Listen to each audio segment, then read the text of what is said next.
Exercise 3.1ல் second சம்மு இதை solve பண்ண சொல்கிறாங்க. எக்ஸு ஒய் இசட்னு நம்ம கண்டுபிடிக்கணும். இந்த எல்லாமே ஃப்ராக்ஷனில் இருக்கிறதுனால எக்ஸு ஒய் இசட்லாம் ஃப்ராக்ஷனில் இருக்கிறதுனால என்ன பண்ண போகிறேன், அதை மேலே நியூமினேட்டர் மாதிரி கொண்டு வர போகிறேன். எப்படி கொண்டு வரலான்னா கன்சிடர் பண்ணிக்கலாம். ஏ ஈக்குவல் டு 1/xன்னு எடுக்கலாம், B equal to 1/y, C equal to 1/zன்னு எடுத்துக்கலாம். இப்போ ஏபிசின்னு எழுதலாம். அதை மேலே இருக்கிற ஈக்குவேஷனை எப்படி எழுதலாம், A minus 2b plus 4 equal to 0 இல்லையா. அடுத்தது இதை எப்படி எழுதலாம், b minus C plus 1 equal to 0. இது எப்படி எழுதலாம், 2c plus 3a equal to 14.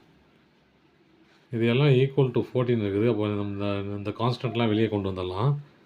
a minus 2b equal to minus 4, b minus C equal to minus 1, 2c plus 3a equal to 14. AB BC இதே மாற்றிக்கலாம் ஏசின்னு. அப்போது 3a plus 2c equal to 14. இது equation 1, இது equation 2, இது equation 3. ஓகேவா, இது முடிஞ்சிச்சு. இப்போ என்ன பண்ண போகிறேன்னா, எதனா உனக்கு கண்டுபிடிக்கணும் இல்லையா. 3 வேரியபிள் இருக்குது, ஏபிசின்னு இருக்குது. இதில் எதனா ஒன்று கண்டுபிடிச்சி சப்ஸ்டியூட் பண்ணி மொத்தம் 3 கண்டுபிடிக்கலாம். ஃபஸ்ட் நான் ஈக்குவேஷன் 2 எடுத்துக்கலாம். என்ன வரும், ஈக்குவேஷன் 2 அதை 2ஆல் பெருக்கிறேன். ஏன் பெருக்கிறன்றதை பின்னாடி சொல்கிறேன் பாருங்கள். 2b மைனஸ் 2c 2ஆல் பெருக்கினா மைனஸ் 2 இல்லையா.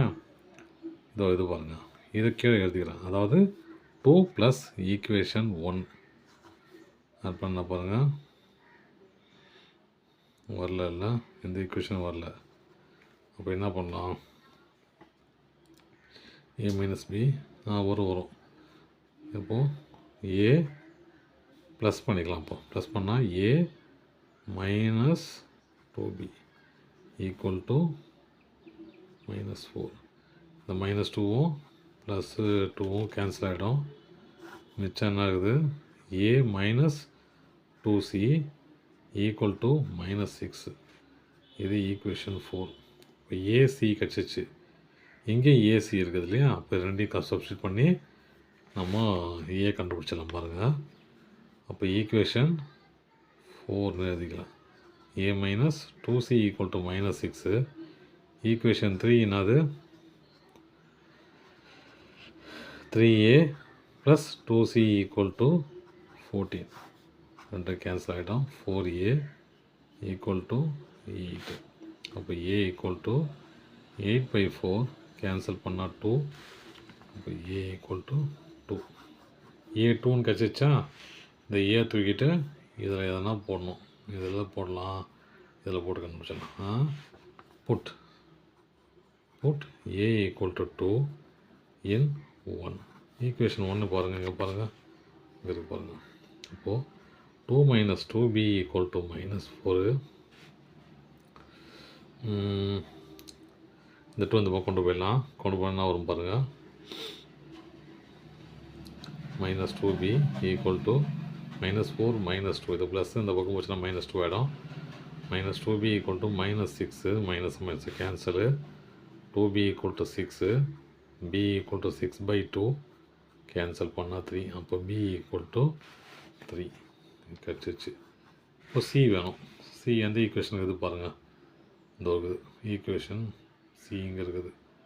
அப்போது ஈக்குவேஷன் 2ல் இந்த b வேல்யூ போட்டால் கிடச்சிடும். Put b equal to 3 in equation 2. Equation 2 எப்படி இருக்குது, b minus C equal to minus 1 இல்லையா. 3 மைனஸ் 1 ஈக்குவல் டு மைனஸ் 1. அப்போது